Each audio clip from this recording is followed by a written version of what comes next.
అప్పటిదాకా ఓపిక బట్టి విశ్వాసం ఉంచి నిరీక్షించి ఎదురు చూసి చూసి చూసి చూసి తీరా దేవుడు కార్యం చేయబోయేటప్పుడు తాడు వేసుకుంటారు మెడకి.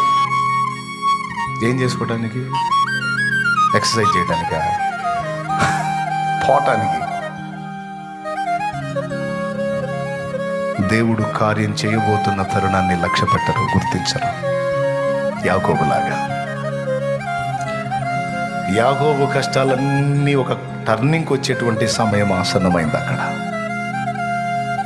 అన్ని నాళ్ళు యాకోబు పడిన మనోవేదన, దుఃఖం, కన్నీరు మొత్తం తుడిచివేయబడబోతుంది. ఇన్ని రోజులలో ఈ మాటని ఇలా ఈరోజు స్పెషల్గా ఎందుకు తీసుకొచ్చాడు బయటికంటే,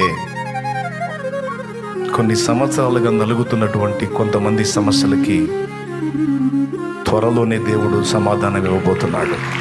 చాలా తొందరలో దేవుడు ఆన్సర్ ఇవ్వబోతున్నాడు. జరుగుతుంది అది. నీ కన్ను